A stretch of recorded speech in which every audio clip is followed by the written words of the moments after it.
പിന്നെ പാസ് ബോർഡോട്ടുണ്ട്. പക്ഷെ ഇന്നൊരു DPM-നകത്തൊന്നും ഒരു കുഴപ്പം ഞാൻ കണ്ടിട്ടില്ല. ജീവിക്കുന്നവർ ജീവിക്കുക. ഞാൻ പറയാറുള്ളത് ഇതാ, എൻ്റെ കുഞ്ഞുനാൾ മുതൽ സർവ്വ സുരക്ഷക്കാരെ അറിയാം. എനിക്കത് കേട്ടപ്പോൾ തിളയ്ക്കുന്നു. പിന്നെ ഒരു കാര്യമുണ്ട്, സീക്കാർ പ്രശ്നം ഉണ്ടാക്കി നമ്മൾ പിടിച്ചെടുത്തു. പക്ഷേ ഇന്ന് അതൊന്നും ആരും അറിയത്തില്ല. അന്ന് ഒറ്റയ്ക്ക് പോരാടിയാൻ അവരെ ഇറക്കിയതാ. പക്ഷേ അതൊന്നും ഇന്ന് പലപ്പോൾ വില എങ്കിലും ഒരു വിഷമം നമ്മുടെ വിശുദ്ധന്മാരെ പറയുമ്പം.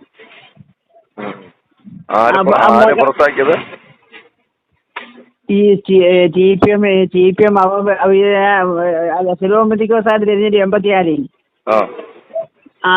അന്ന് വിഷയം ഉണ്ടാക്കി ഒരു കൂട്ടം ആൾക്കാർ, ഞാൻ സഭയൊന്നും പറയുന്നില്ല, സഭ പറഞ്ഞാലും കുഴപ്പമില്ല, ഒറ്റയ്ക്ക് പോരാടി. അന്ന് വേറെ ഒറ്റ കുഞ്ഞുങ്ങളോ പഴയ ഇറങ്ങിയില്ല, പുതിയ ഇറങ്ങിയില്ല. പിന്നെ പറയാം, ഇപ്പം പറയുന്നില്ല. ഇപ്പം ഇതിനകത്തൂടെ വല്ലതും കേൾക്കുവാണെങ്കിൽ എന്തിനാ നമ്മൾ പശുവിൻ്റെ പുളിയും പോയി. നമുക്ക് അതിനകത്ത് ഇനി പറയേണ്ട കാര്യം നമ്മുടെ തലമുറ പോയി. കാരണം ഇപ്പം വന്നാൽ പുതിയ കാശുകാരാണ് വന്നേക്കുന്നത്. കാശുകാർ പറയുന്നത് കേൾക്കത്തുള്ളൂ. നമ്മളെന്തിനാ പറയുന്നത്? അതുകൊണ്ട് അത് അങ്ങനെ ഉണ്ട്. ഇപ്പം കാശുകാർക്ക് വരെയുള്ള ജീവിതം എന്തോ ആയാലും ശരിയില്ല. പക്ഷെ നമ്മൾ സഭയെ പറ്റി നമുക്ക് പറയാൻ ഒക്കത്തില്ല. ജീവിക്കുന്നവർ ജീവിച്ചോട്ടെ, എവിടെയോ ജീവിച്ചോട്ടെ, ദൈവം പ്രതിഫലം കൊടുത്തോളുമല്ലോ. അംഗീകരിക്കത്തില്ലയോ കാശുകാരെയാ ഇപ്പം കാര്യം? കാശുകാര് എന്നാ എവിടുന്ന് വന്നെന്നോ ഇന്ത്യയിൽ നിന്ന് വന്നെന്നോ ഒന്നും നോക്കുന്നില്ലല്ലോ. അങ്ങനെയാണോ? അങ്ങനെയാണോ? ഞാൻ ജനിച്ചത് TPM-ലും ഈ കാശുകാർ അംഗീകരിക്കാത്ത പ്രശ്നമുണ്ടോ? അംഗീകരിക്കുന്ന പറഞ്ഞാൽ അവർ വരുമ്പോൾ അവർ ആൾക്കാരായിട്ടൊക്കെ വരുമ്പോൾ അവരോടൊരു നമ്മൾ പഴയ ആൾക്കാരാന്ന് വിചാരിച്ച് നമ്മൾ അത്രയും അന്നേരം നമ്മൾ സംസാരിക്കുന്ന അവിടെ നിന്നൊരു പുഴുവാകത്തില്ല, നമ്മൾ നിൽക്കത്തില്ല. നമ്മൾ തന്നെ അങ്ങ് എടുക്കുക. അല്ലാതെ നമ്മളോട് ആരും ഒന്നും പറഞ്ഞിട്ടില്ല. എന്നോട് ആരും ഒന്നും പറഞ്ഞിട്ടില്ല. ഞാൻ 80 വയസ്സുണ്ട് ഇപ്പം. ഞാൻ ജനിച്ചതേ ഇതില്ല. എൻ്റെ തലമുറയിലുള്ള ഒരൊറ്റ കുഞ്ഞുങ്ങളുമില്ല. ഇന്നും ഒരു കൺവെൻഷന് പാടണമെങ്കിൽ ഞാൻ പാടും. ഞാൻ ബൈബിൾ വായിക്കും. ഏത് പാട്ട് ഒരു 5000 പാട്ട് DPM-ൻ്റെ ഉണ്ട്. അത് മൊത്തവും എൻ്റെ തലമണ്ടയിൽ ഇരിപ്പുണ്ട്. ഒറ്റ പാട്ട് പോലും പുസ്തകത്തിൽ നോക്കണ്ട. പാട്ട് തുടങ്ങിയാൽ ഞാൻ പാടുമെന്ന് പറഞ്ഞാൽ 80 വയസ്സിൻ്റെ പാട്ടല്ല ഞാൻ പാടുന്നത്. ഞാനല്ല പാടുന്നത്, എൻ്റെ ദൈവമാണ് പാടുന്നത്.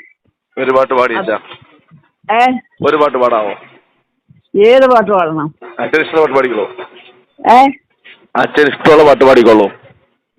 ആദ്യം സ്തോത്രം നാളാന്ന് കിടപ്പുണ്ട്. പിന്നെ പണ്ട് നമ്മൾ പാസ്റ്റേഴ്സൊക്കെ പ്രസംഗിക്കുമ്പം പാട്ടെടുക്കുന്നത് പാട്ട് ആ ദൂതിനനുസരിച്ചുള്ള പാട്ടാണ് എടുക്കുന്നത്. ദൂതെങ്ങനെ വരുന്നോ ആ പാട്ട് പ്രസംഗിച്ചിരിക്കുമ്പം പാടുന്നേ. ഞാൻ പാടും. ഇപ്പൊ ഏത് പാട്ട് പാടണം ഞാൻ? കാന്തയിനൊരുക്കം പൂർണ്ണമാകും, കാന്തൻ വരവു ശീഘ്രമാകും. കാന്തയിനൊരുക്കം പൂർണ്ണമാകും, കാന്തൻ വരവു ശീഘ്രമാകും. പിന്മാരി ലോകമെങ്ങും പെയ്യും, നന്മേനിങ്കായി വിളവു കൊയ്യും. ലോകസ്ഥാപനത്തിനു നിർണയമായ ദിനം വേഗമിഞ്ഞാഗമിച്ചിടുന്നു. ആനന്ദ ജീവിതത്തിനാളുകൾ വേഗമിഞ്ഞാഗമിച്ചിടുന്നു. ആനന്ദ ജീവിതത്തിനാളുകൾ. ഓ ഭൂമി അന്നേരനെ പോലാകും, 1000 ആണ്ട് ശുദ്ധർ വാഴും. ആനുന്ന ഗാനമെന്നു പാടും, അന്നാളിൽ ഞാൻ നൃത്തമാടും. ലോകസ്ഥാപനത്തിനു നിർണയമായ ദിനം മതിയോ? വേഗമിഞ്ഞാഗമിച്ചിടുന്നു. ആനുന്ന ജീവിതത്തിനാളുകൾ. കർത്താവും ശുദ്ധന്മാരുമാണ് നിൽക്കുവോലേവുമാല താന്നിൽ. കർത്താവും ശുദ്ധന്മാരുമാണ് നിൽക്കുവോലേവുമാല താന്നിൽ. അതെന്താ പറയുന്നു? നല്ല പാട്ട്. പ്രത്യേക പാട്ടാണല്ലോ. അത് പാടണമെങ്കിൽ നമ്മൾ 5-6 വട്ടം പാടണം. പാടുമ്പോൾ നമ്മൾ തന്നെ